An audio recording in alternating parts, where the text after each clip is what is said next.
Hello, I'm Robert Kelly, and today on Record All Monsters, Godzilla vs. Mechagodzilla, and Personal Identity.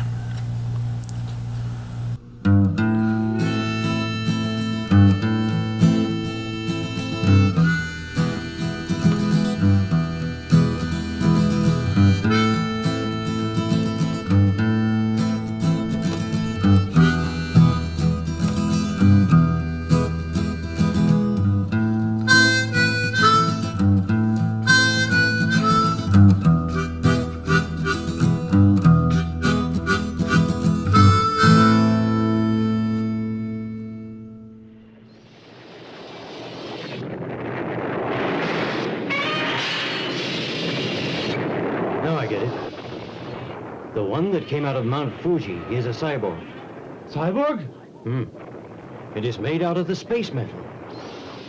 You could call it a Mechagodzilla. That's it. And Quirus had come out to call for Godzilla.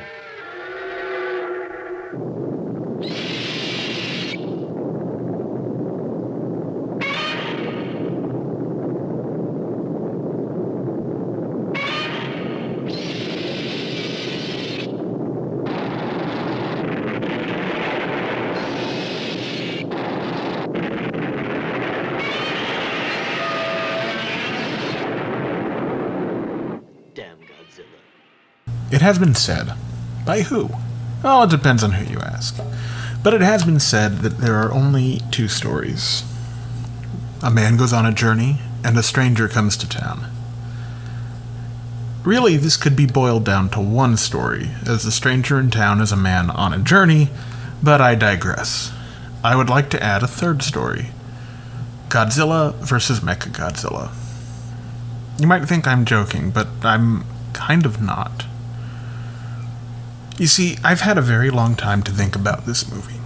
Longer than I've ever had to think about anything, maybe. If you're a long-time listener, you know that I first saw this movie when I was but a lad of 3 years. I've told the story on guest appearances on other podcasts and essays for friends' publications, and once even as a stand-up comedy bit that went over surprisingly well. So I'll only recount it here briefly. When I was 3 years old, after being picked up from preschool, my mom took my 3 sisters and I grocery shopping. This was part of our usual Friday routine. Getting groceries for the week and weekend after school. Once we'd been to the store, we would go to Hollywood Video across the street and have around 15 minutes to pick out a movie. Like all 3-year-olds since the mid-19th century, I was obsessed with dinosaurs and would usually rent something dinosaur-related. As I walked down the aisle labeled sci-fi, I saw one of the most beautiful things I had encountered up to that point in my life. A tape. The tape. I couldn't read super well, but I could recognize the word God, like a good Catholic boy, and Z-I-L-L-A. Godzilla. Godzilla. It was a dinosaur fighting, holy crap, a robot dinosaur. Again, I've told this story many times, maybe more times than I've watched the movie, and that's a lot. This is a movie that I can breathe in and out instead of air. I can drink it like water, eat it like food, watch it 4 times instead of sleeping. I've had this movie's babies. Record All Monsters is one of them. I've known it my whole life. It's a key part of my childhood, my young adult life, and now as an adult. It introduced me to Godzilla, who has no joke, been one of my best and most faithful friends since I was 3 years old. It is a part of my identity as a human being. And I think that carries no small amount of irony, since identity is one of the key themes of this movie. I believe that this is a particularly good introductory film for new Godzilla fans. It's upfront and casual about its exposition, and whether or not you think that's lazy, you can't deny that it's brutally effective at moving the story along. That means that you can keep up with what's happening, not just in the film, but in the Godzilla movies up to this point, sort of. He's a hero, but also a giant monster. Sometimes things get destroyed when he's around. And having Mechagodzilla act the way Godzilla did when he first arrived on the scene 20 years before draws attention to this fact. While the story for this film was penned by our good friend Shinichi Sekizawa, the actual screenplay was written by director Jun Fukuda, back at the helm for the third time in a row, fifth overall, and last time in the series. I think much of the storytelling efficiency comes from his lack of patience working on the Godzilla movies, but his style is just too much fun, and he's overall too good of a director for this lack of care that he had to really tank the movie, at least in my opinion. As much nostalgia as I have for this movie, I think it holds up pretty well. There's a definite feeling of triumph at the series having been around for 20 years, as well as a generally more adult tone. With Masuro Sato returning to do the score, it fits right in with Fukuda's earlier work for the franchise in the 60s. It's also just one of my favorite film scores in general. The bright, bold horns and the driving percussion make it unforgettable. Sato also makes several subtle callbacks to some of Akira Ifukube's themes, while keeping true to his own sensibilities as a songwriter and composer. This was the 20th anniversary film for the character of Godzilla, and he had progressed over that time from a destructive manifestation of humanity's sin into a friend, ally, and protector. I can't emphasize this point enough. Godzilla, as a character, was a villain, and now is a superhero. And the same reasons he had been a villain were the very same reasons he could become the hero he did become. These facts are highlighted in Godzilla vs. Hedorah, where our child protagonist tells his uncle that Godzilla and Superman are his favorite heroes. This characterization holds true over the next two movies as well. In Godzilla vs. Gigan, he's a vigilant guardian, sending Anguirus to investigate strange noises coming from Japan, and then making a plan of action. In Godzilla vs. Megalon, he is summoned by Jet Jaguar and his creators to help fight the invading monsters. So when we first see Godzilla in this movie, and he's destroying things and fighting his now established good buddy Anguirus, the movie tells us something is seriously wrong.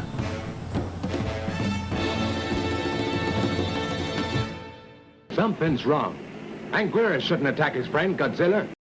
As a 3-year-old, I remember feeling very comfortable being dropped into this world. The movie begins after a wonderfully scored and atmospheric pre-credit scene with the princess of the royal Izumi family of Okinawa dancing for tourists. She's interrupted by a vision of a monster destroying the world, which conforms to an old Okinawan prophecy. Godzilla appears shortly after and begins destroying things. Is he the monster the princess foretold? He can't be, though. Godzilla's our friend. Right? The characters very casually and helpfully let you know this is not how this normally works. He's acting suspiciously, and we need to get to the bottom of it. When the real Godzilla appears and beats the false skin off of Mechagodzilla, everything is made clear. In the past, I have referred to mercenary screenwriting, meaning a no-frills way of approaching scripts. And this film is a good example. All of what I described above happens in the first 30 minutes. The next 30 minutes set up the rest of our story, a race against time and some ape-faced spacemen for possession of the idol representing the protector god of the royal Izumi family of Okinawa, a big fluffy lion dog named King Shisa. When the aliens fail to capture the idol, they unleash Mechagodzilla. Our human heroes summon King Shisa, but humanity seems to be doomed until Godzilla returns. The remaining half hour is the three monsters brawling with the fate of the world in the balance. It's beautiful, and if you're a 3-year-old kid, life-changing. I say that with no exaggeration. Godzilla vs. Mechagodzilla changed my life. The theme of identity runs throughout the film. The interpersonal relationships between our rather large cast of characters are strangely detailed, but also surprisingly simple. Spelunker Masahiko's brother, Keisuke, works with an archaeologist named Seiko, who was a student of their uncle, Professor Miyajima, whose daughter, Ikuko, assists him periodically. This complex web of familial, professional, academic relationships can be seen as a parallel to the complicated relationship between the four monsters in the film. though that's probably a stretch. Much less stretchy is the false identity of the sinister reporter who seems to be stalking our heroes, but turns out to be an Interpol agent named Namura, making sure they return the statue of King Caesar to the Okinawan royal family. He's a reflection of both Mechagodzilla's false identity as the real Godzilla and the ape-faced black hole aliens disguised as human men. The villains deceive to get close enough to attack, but Namura deceives in order to be close enough to protect. The black hole aliens are, apparently, superior to humans in every way, but when Godzilla damages Mechagodzilla in their initial skirmish, they must rely on Professor Miyajima to do the actual repairs, and so they kidnap him and his daughter. In the same way, Mechagodzilla is apparently superior to the original Godzilla in every way, but he is a robot and must function solely as instructed. Godzilla, however, as a flesh-and-blood animal, can learn and adjust, and in the ballsiest, stupidest, most amazing Deus Ex Machina ever put to film, is able to turn himself into a magnetic pole with little to no explanation. There's a possible explanation that made perfect sense to me when I was 3, but I won't get too into it here. Godzilla pulls a fleeing Mechagodzilla close enough to rip his frickin' head off by turning himself, once again, inexplicably, into a magnetic pole. The good guys blow up the alien base, King Seashine returns to his home in the mountain, and Godzilla returns to the sea. Our real finale, however, is a mirror of the film's first scene after the opening credits. The princess of the royal Izumi family running cheerfully towards her grandfather as her main characters look on. These two scenes act as bookends, continuing the theme of duality that runs through the film. The pride of the Izumis is restored. Their identity is restored. It comes back to that little joke I made at the start of the episode about there only being 3 stories. A Man Goes on a Journey can cover many classic monster and horror movies. Frankenstein comes to mind, as the titular doctor and his creation go on journeys of humility and self-discovery, respectively. A Stranger Comes to Town fits nicely over both Dracula and the Wolfman. Even the original Godzilla from 1954 fits this mold. Jokingly, I added Godzilla vs. Mechagodzilla, but the truth is it fits as an archetypal story about identity and duality within an individual, writ large in an actual opponent, the kind of bad guy who tells the hero, "We're not so different, you and I." The story of John Henry is one that's close to my heart and also an obvious example. John Henry must assert his humanity over the cold, soulless efficiency of the steam drill. The Dark Knight is actually a good illustration of this as well, since the Joker is a reflection of Batman, bucking the system to meet his goals, taking the same measures to the extreme, and removing the humanity and compassion, what little there is sometimes, from what Batman does. The twin hero and villain are a very old trope, and can even be found in The Man Going on a Journey and The Stranger Coming to Town. I find reducing this idea to Godzilla vs. Mechagodzilla is actually extremely helpful. Godzilla is what is good, thinking, feeling, and even redeemed within us. He was the villain once, and now he's the hero. Mechagodzilla is an empty shell, driven by malevolent intent, a deadly saw blade meant to needlessly cut down the unruly tree, which is beautiful but mildly inconvenient because its growth can't be controlled.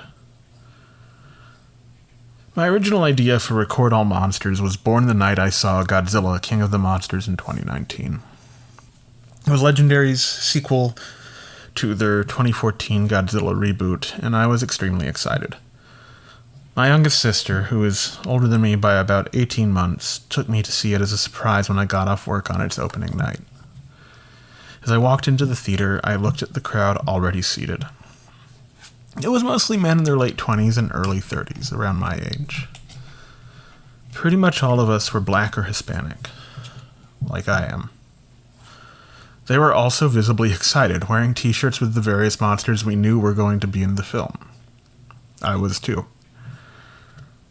I'm not sure if I've ever felt as instantly welcome in a room in a public place in my life. It was almost like being in church.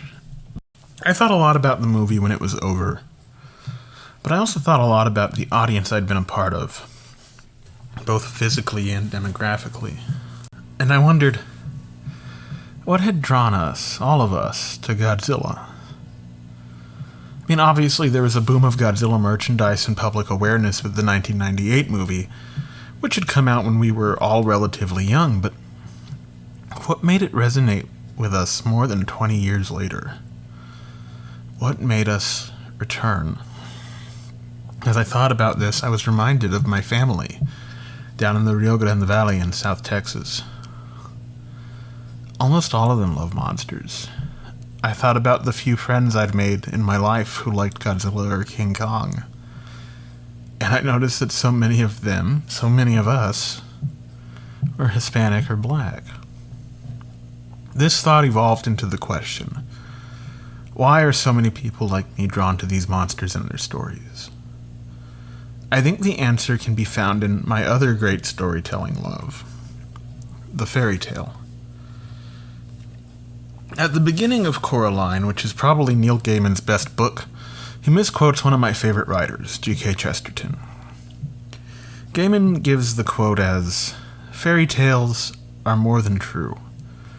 Not because they tell us dragons exist, but because they tell us dragons can be beaten." The actual version of the quote from Chesterton's Tremendous Trifles is, "Fairy tales do not give the child his first idea of bogey. What fairy tales give the child is his first clear idea of the possible defeat of bogey. The baby has known the dragon intimately ever since he had an imagination. What the fairy tale provides for him is a St. George to kill the dragon." He expands much on this idea in his later work, Orthodoxy, which was just as influential on me as Godzilla vs. Mechagodzilla later on in my life. And I myself would like to extend Chesterton's logic here. Showing us that the dragon can be defeated shows us that it's vulnerable. The dragon is persecuted for its monstrousness, which makes it a threat to society.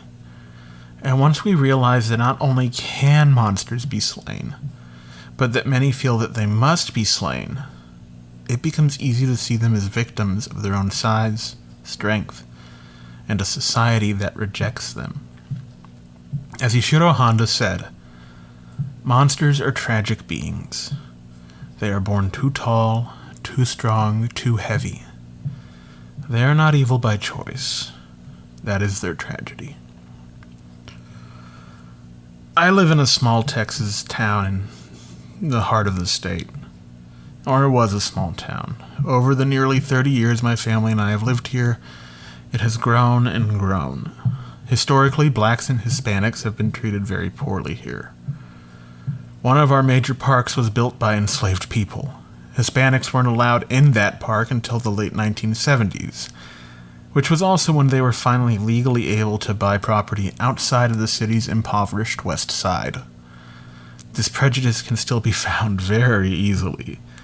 In 1996, just a little less than a year before my family moved here, a Ku Klux Klan rally was held in our town square. Lewis Ray Beam Jr., the former head of the KKK in Texas, lives here in quiet anonymity. Now, I'm not saying that my formative years were spent fighting off neo-Nazis and hooded Klansmen with pointy sticks.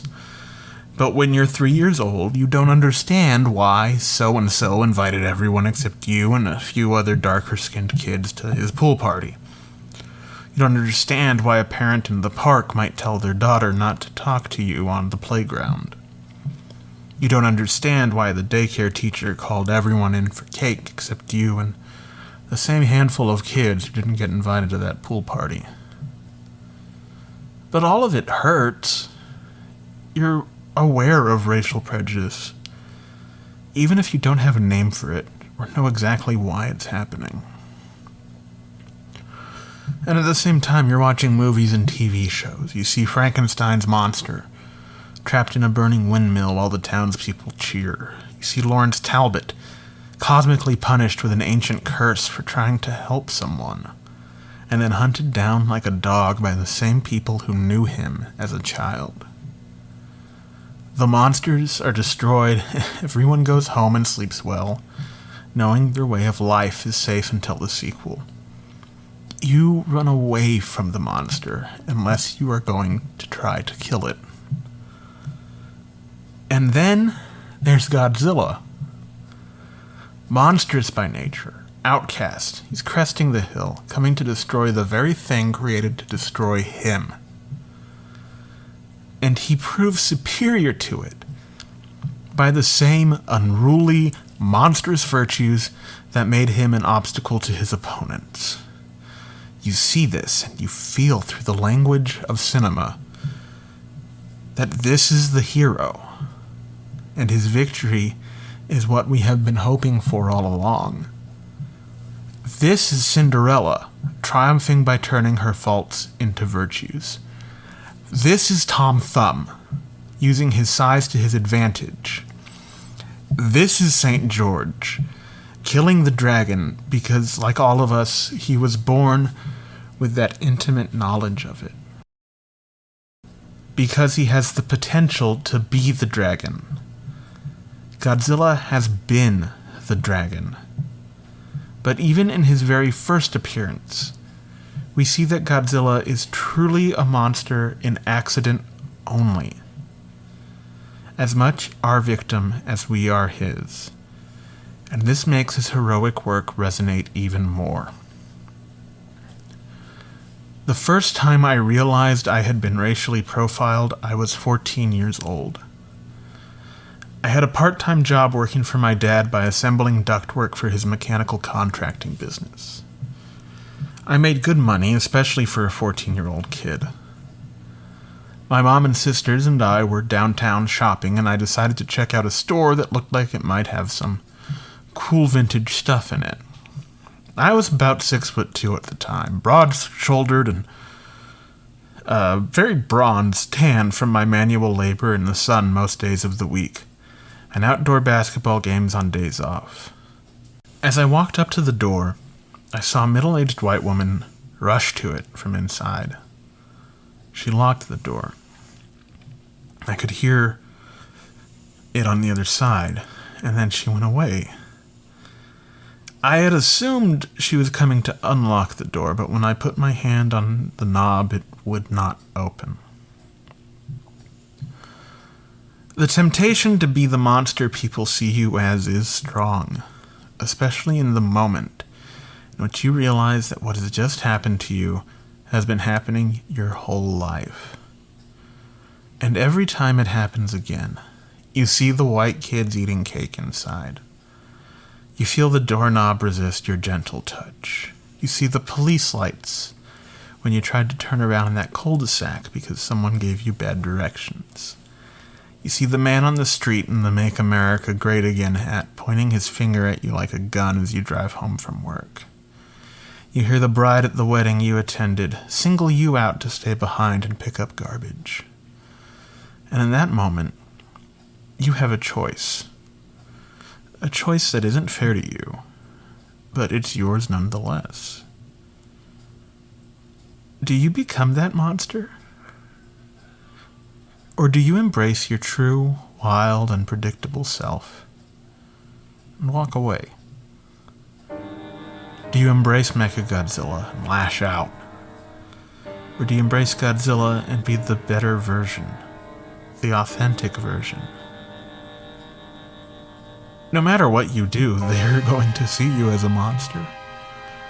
So do you live with it and move on, or do you let it eat you alive? The truth is, once we know dragons can be beaten, we know that they're fragile and that we can relate to them. It's especially easy when we ourselves have been beaten throughout our lives. Once we can realize that you must take each dragon on a dragon-by-dragon basis, you know which dragons will help you and which dragons will hurt you. And eventually you'll know which dragon you are. I didn't have any of these thoughts as I watched this movie for the first time as a 3-year-old boy. Sitting too close to the television with my feet turned inward under my butt, setting the stage for many knee and ankle problems in the future. All I could see was that Godzilla was a hero, and Godzilla was a monster. Godzilla was a hero because he was a monster. And maybe someday, if I couldn't be a giant alien fighting hero, I would at least be comfortable being my monstrous self.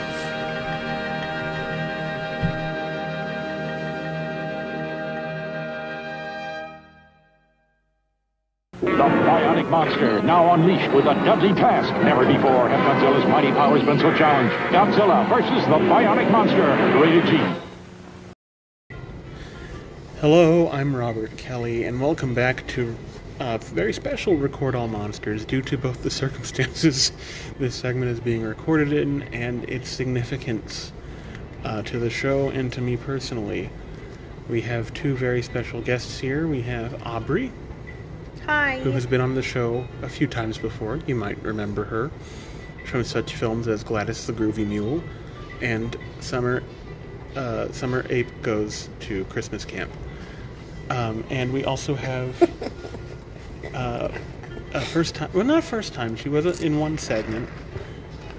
We have my mom, Margarita and Chaka Kelly. Hello. Is here. And the reason we have my mom here is because the movie we're talking about, if you heard the essay, which you should have, go back and listen to it if you didn't. And if you did, go back to the end of it and listen to the ads again, because I get paid for every time you hear those. The reason she's here is that this was my first Godzilla movie. And I was 3 when that happened. We had just moved into the house where my mom currently lives, and I had just started school, and I had just turned 3, and this is very close to my 30th birthday when the episode will be coming out. Mm-hmm. So a lot of significance to this movie, to this timing. So I thought it'd be good to have a significant guest. Thank you for coming onto the show, Mom. Of course, Robert. So the first thing I wanted to ask you about. So Godzilla has been omnipresent in my life since I was a kid. Mm-hmm. What was I into before I found out about Godzilla? Well, actually, when you were just a toddler, before you could really say anything, you had some of his habits. Oh, yeah? Yes. Who? You would. Godzilla? Godzilla's. Yes. You had the waiting pool, and you would get things, and you would make a noise, and then you would drop them from way up high, Mm-hmm. and watch them go into the water. Mm-hmm. And that seemed to somehow symbolize some type of, like, you were the Godzilla, even though you didn't know Godzilla existed. It was a destructive urge Yes. being satisfied. Yes, you liked watching that happen over and over. So that kind of, like, when I did see you watching the movies, it took me back to when you did that. What, was there anything... I remember really being into Batman. Well, yes, you were into Batman, but you continued to be into Batman at the Yes. same time. That didn't No, go it didn't away. stop. Did you know that there was, in 1966, a planned Godzilla and Batman crossover? No, I with the didn't Adam know. West Batman TV show? That would have... What happened to it? It just never panned out. They just couldn't... Can we get on that? Well, Adam West is dead. Oh, well. Okay, calm down. I know. Well, Godzilla's really not alive. But... Yeah, so it's a mixed bag. So, do you... That would have been ideal for you. It would have. Do you remember anything particular about... Because I have very distinct memories of that day. That I don't remember. I know it was a Friday because that was when we went grocery shopping and then to Hollywood Video. Right. Do you remember anything particular about that day in particular, or was it just a day that we went to get the Well, thing? I think the fact that when we went that day, it seemed like you crossed over from just wanting movies that were like cartoons to something more grown up. Mm-hmm. And so it was, you just had never even really shown any interest in the movies, those other types of movies, but that day something just sparked your interest. I remember pretty distinctly that I went to where the cartoon episodes and TV show episodes on tape were, and that I had watched everything there that I wanted to. So you had to move on. There were like 4 dinosaurs tapes, the Jim Henson Show, that I had rented all of. I think there was a Muppet Show thing that I had rented, and I remember the George of the Jungle cartoons that I had liked to rent those. But I had seen everything that was there. Right, so in your little 3-year-old mind, You had you had seen them and you were ready to move on. Yeah, I remember I went looking for other dinosaur things, basically. Yes. And I remember I saw that, and I saw Planet of the Dinosaurs, which was from the 70s as well. But I didn't get that one because there was a woman's butt on the cover. What? Well, I remember thinking, should I let him look in this other section or not? Is he too little? Because there might be scary things. But we went ahead and let you. Well, he wasn't little. He was young. Well, he was never little. He was big. He was a tall boy. But he was only 3. I also remember at different times, like later on, in wanting dinosaur movies, I checked out all 3 Carnosaur movies at different times, which were R-rated Jurassic Park cash-ins. But I never paid attention to the movies, so I didn't, I just waited till the dinosaurs were on screen. So are you telling me that I let you take R-rated movies home? Well, I'm thinking I don't think so. He's distributing this information. Well, here's You're under 40. Someone could call CPS. Here, what I think happened is, you knew that I wasn't really paying attention to the movies unless the dinosaurs were on screen. And I also remember you always looked at the ratings on the movies. Right. And a lot of the ratings would say, even if they said R, but they would say... What for? Terror. Okay. Yeah. So I figured you were like, oh, well, he's not, adult themes. He's not going to be paying attention to adult themes. Oh, okay. Well, that makes me feel better. That was what I have thought all my life. I do remember that when I put one of the the third one, I just put the tape in and I was playing with dinosaur toys, waiting for dinosaurs to show up. And having watched the movies since then and remembering where it was, someone dropped an F-bomb. And you had taken it out at that point. But when I was a kid, and I was older, I was maybe 7 at this time. For that, yeah. I hadn't been... That's even worse because then you understood. No, I hadn't been paying attention. It's having watched it since then, as an adult. Right. I remembered that you stopped it at that part and took it out. Oh, okay. And I was upset because the dinosaurs hadn't even showed up. And there was my rental for this weekend. Yeah, that was a bad choice on my part, letting you take that one. But you remedied it. But I didn't know, yes. You remedied it. I also remember renting a lot of very bad dinosaur movies, like Do you Theodore remember Rex. trying to walk like a dinosaur? Why don't you elaborate on that? Because Yes. this is part of why I wanted to have you on. Yes. Well, the thing was, early on, like when I said you would drop things in the water, you would also make dinosaur faces, and whenever I went somewhere, like if y'all stayed home with your dad and I went shopping, I would always bring everybody something back, and I would always try to find you a little plastic dinosaur because I knew that you would like that, and so I was always trying to get a different looking one so that you could have different ones. And so I think that there was just something about how they moved and how you moved. So I don't know if you learned to move like that from how you moved them and you thought that's how it was, or if that was just natural to you. But I think it's a mix because people still comment that I move like a very large thing, which I am a very large thing. you are very large, and you always were. I remember when I was in the monastery in Canada, I remember someone described how I walked as elephantine. I don't like that. I don't either, but No. it's No. like, But see, I have a picture of you on your first day of kindergarten, yes. and you're wearing like a camo shirt, and you have your backpack on, and you're walking like that. Yes.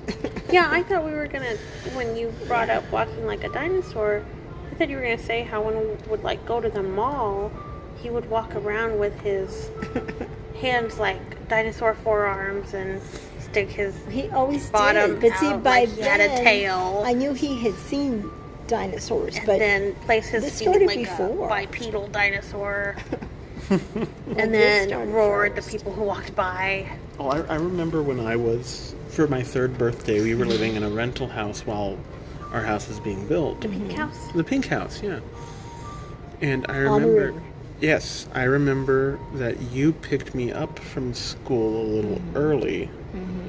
And I don't think anyone, I think it was already the fair day stuff that plagues my birthday in this town. Yes. So I don't think anyone else had school but me because it was Oh, daycare, okay. really. And I remember coming home and all of my toy dinosaurs that you had been buying me were lined up on the railway Yes, of I the remember porch. doing that. And it was so exciting because in my mind they had come out to greet me Of course, on my they birthday. And they had with my help. And so I remember that just so after this this change, this search for something more grown up that resulted in Godzilla. How did that affect, like, because we all would watch the movies together more or less. How did that affect family movie time? Well, I think that then you were more invested in who got to watch their movie what day and first. It became more important to you, and then there were more difficulties because not everyone wanted to watch those movies. They were different Some people would than make fun of them. the others than what everybody else liked. But your sister Aubrey did share that love with you. Yes, she would So- play with me. Yeah, she Hooray. would play dinosaurs with you. But I think too, it also affected what you read, the books you picked. So I mean, that goes on past movies and just kind of. Can you give some examples of that you can remember? Well, I remember that we would. I had books in my classroom, and so when you were going to go visit me, I would go to the library and pick some dinosaur books to keep in there for you to see, or I would check them out from the school, and then you always wanted to see them. And then when we would go like to bookstores, you always wanted to look in that section. So you just loved them in all kinds of ways. I remember I had several encyclopedias. I was gonna say every summer when we would go, would go to a big bookstore and we're allowed to get a bunch of books, you would find like the really cool DK ones or something that had dinosaurs or some kind of animalistic, something like that. And those were the books you got. And then I would also say that it's obviously influenced other things like the clothes you wanted to buy, like the t-shirts and things, even when you were little. I remember. And I think the colors you liked too. Yeah, so like my favorite color legitimately is charcoal gray. I think it's very pretty. And then earlier when Mom was saying you were ready for the step up and the segue between watching, remember how we watched dinosaurs and there was that other one with the kids and then the little dinosaurs came to life and they would run around. Oh, Prehysteria. Yeah. Oh, okay. Yeah. So, you also didn't mention the connection of the puppetry, not just That's and true. the Jim Henson stuff. Because I always liked the Muppets and Yes. Yeah. stuff like that. Well, I think part of the thing is, too, that you were different than a lot of children your age, especially boys, because you were not playing video games all the time. That wasn't something that you spent your time on. So I think you were able to use your imagination and your creativity more when you played. And with the time you had, you researched, you wanted to be more knowledgeable about stuff. So I think that it helped you to just be a smarter person. So all this from Godzilla Yes, I think and so. dinosaurs. I think so. Well, And the fact that you're so big kind of just fit with that. Maybe also think about that because you were like way taller than the kids in your class You were all the bigger in time. a small space, and so were Yeah. those other things. well, that is one So of that was relatable. that is one of the themes in the essay portion of this episode.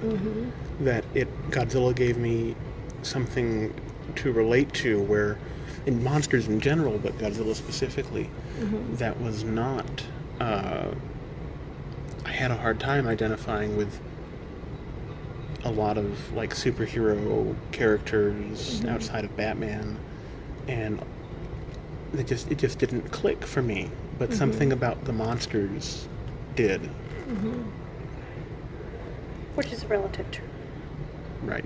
Well, we're gonna go to break, and we will have a game show segment when we come back, which I don't remember what I named it, so let's call it Game show section? Mecha Madness, something Oh, like that that. sounds good. Okay. Let's do that.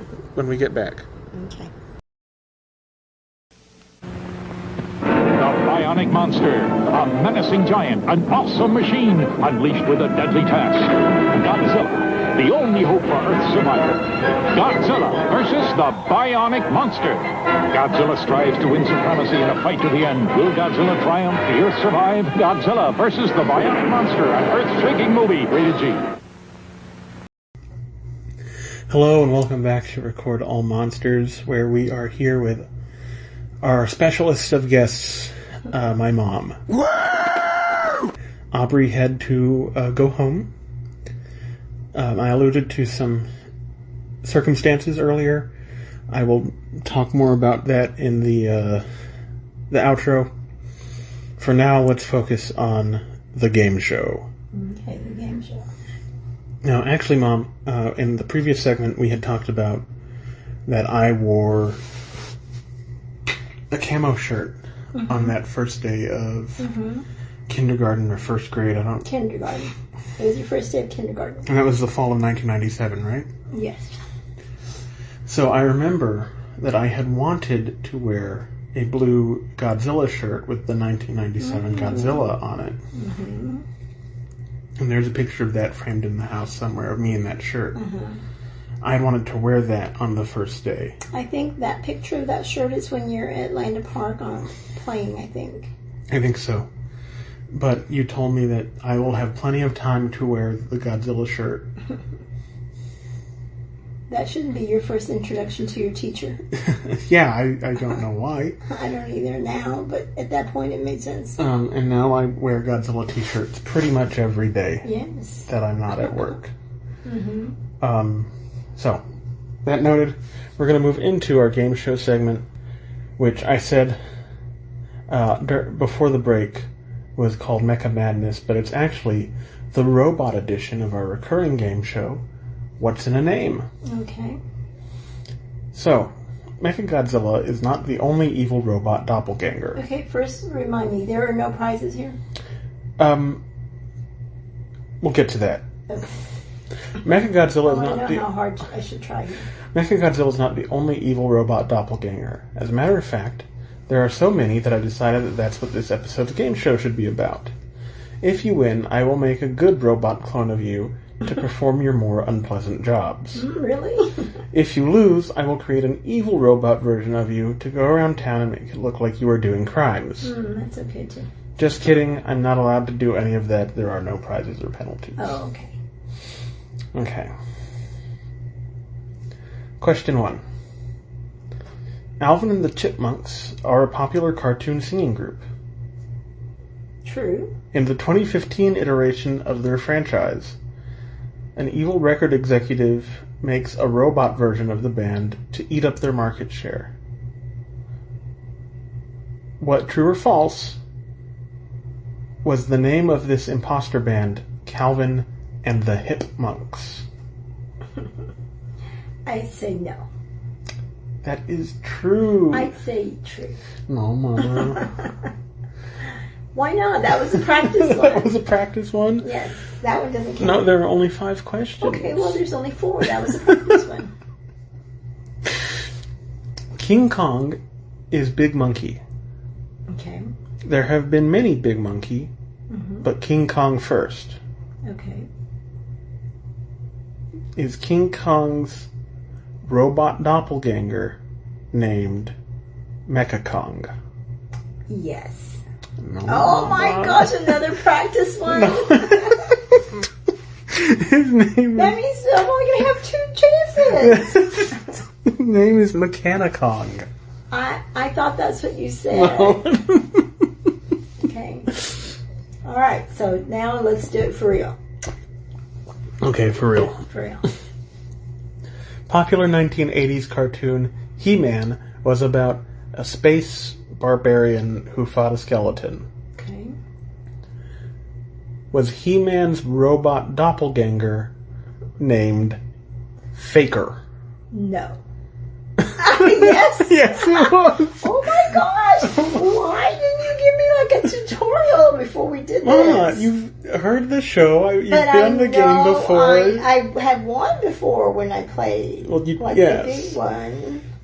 But these are like very random things. So was the other one you were on? No, the other there was logic that I could get to that point. No, you were using everyone else's answers to pick your answer. No, you're wrong. Okay. Your son-in-law and my brother-in-law is a big fan of the Transformers. Mm-hmm. The good guys in the Transformers were called the Autobots, and their leader was Optimus Prime.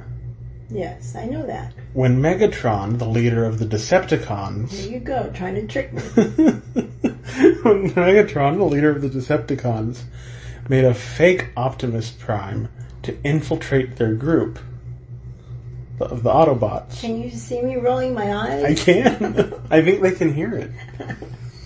Was that fake Optimus's name Scourge? Okay, this one has to be false because all the others were true. No, it's true! Oh my gosh. Okay, I bet if we do them all again, I will still miss them. Because they don't make sense. Mama, it's simple. I ask you, is this the name of... I tell you about the robot, Yeah. and I ask you, is this the robot's name? But the one you're telling me doesn't sound like it would be real. Well, here's the kicker. It's not real. They're not real. They're all made up. Well, that's fine. But it sounds like you made it up. Well, that's because I am very creative and intelligent. Yes, that's it. Okay. So, finally, our family loves Christmas and Christmas movies, almost uncritically. Yes. Among these that we love uncritically is the Santa Claus franchise starring Tim Allen. Yes. Now, in the Santa Claus movie, Okay. where he has to find a wife Yes. before Christmas, he has to leave the North Pole. Yes. So he creates a robot Santa to to run things Yes. while Why he couldn't is that be gone. the question? I would Well, get that right. It is one of the questions. No, but I mean that why he created him. Go on. So, you made me lose my spot. He creates a fake robot Santa to run the North Pole while he's gone. Yes. Was this fake Santa named? Mom, that's all how all... I know. Describe the Very robot, bad. ask you what the robot's name is. Was his name, all caps, SAN2? I would say no. Mama, you got one right! You got one right! His name was Toy Santa. That's the all only I one called that him. counted. The other ones don't matter. So I guess you win. Yes, I would. Well, thank you for agreeing to do the show. Yes, I and really happy, appreciate it. Birthday. Thank you. In a couple of days. Thank you. This is actually going to come out on my birthday. Oh, okay, great. So that was not my plan at all, but it just worked out that way. Good. I'm actually many weeks behind on releasing the show, Oh. and I'm putting the episodes out as I complete them. Oh, okay. So it just worked out this way. It's going to be done by Friday. It's the perfect one for your birthday. It really is. And I'll join y'all back on the other side with Courtney to tell you about what's coming up and where you can send money instead of to me. Well, all right. I'm very sorry this one took so long to come out.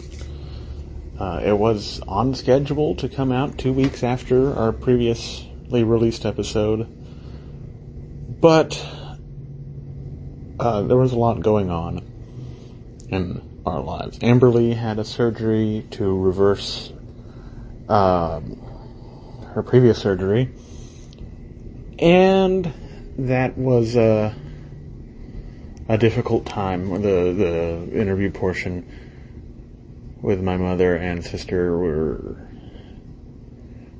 recorded in the surgical waiting room at the hospital. Because again, I was trying to get it out. My mom was always who I wanted to have on for this episode because she gave the green light on that rental, and that set the stage for the rest of my life and led us to this moment that we are here. It was supposed to come out back in September on the 23rd, which was my birthday. So it was going to have a lot of significance in that way.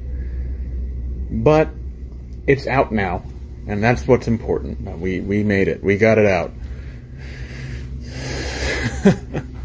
A lot of things happened over the course of September and October, including my grandmother passing away, my depression getting much worse, and I just was not able to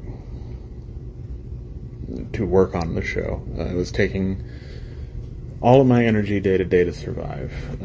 We did have a couple of medical emergencies, myself and Courtney, as well during that time.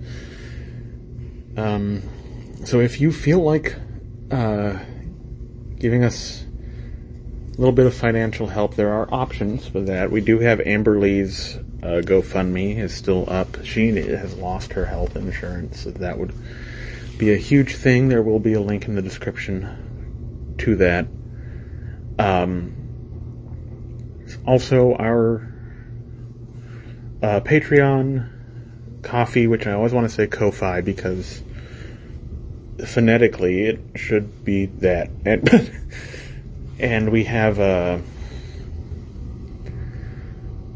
course, the TeePublic store, which our most recent design was Jet Jaguar, Punch, Punch, Punch. I love it. I have that. I'm going to be putting up some pictures on our socials of me with that shirt, because it is a good time. This week, it looks like our episode on the Monster Island Film Vault that Courtney and I guested on will be coming out. We discuss Colossal at some length with Nathan Marchand, who is the host of that show as well as the features editor at Kaiju Ramen, where I have an article in the most recent issue on Gorgo and the relationship with children and giant monster movies. It is largely based on the Gorgo essay portion, but there's some newer stuff in there as well.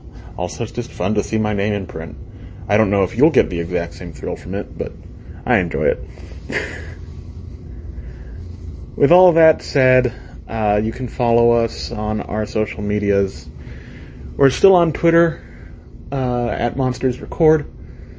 If Twitter continues, we're probably not going to leave it, but we'll probably move our interactions to other social medias.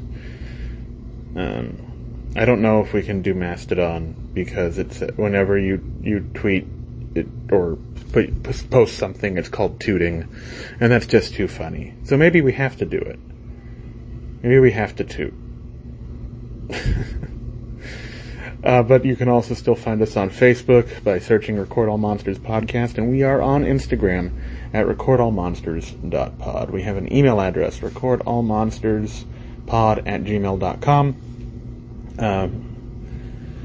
For the next episode, it's coming out when it's coming out. It's going to be on Terror of Mechagodzilla. In all honesty, my goal with Record All Monsters was always to talk about this movie that we talked about today. It's one of the most influential moments of my life, was the first time I saw that movie, and I'm glad I could speak to that. And you can look at it in a couple ways. If you're doing a 5-paragraph essay where you have your thesis statement at the end of the first paragraph and then at the end of the last paragraph, these 2 years of Record All Monsters were probably the end of that first paragraph. I have more in that vein to talk about giant monster movies. It is one of my passions in my life. And I hope to continue to see you guys around when we get to Terror of Mechagodzilla. And then we will be taking an extended break, most likely into the summer, before coming back with Season 3, which I'm already I'm excited about. We have some big ideas for Season 3. The first half of Season 3 is going to focus on Kongsploitation. The myriad King Kong exploitation movies that came out during the late 70s thanks to Dino De Laurentiis. And that's also going to take us down some rabbit holes, looking at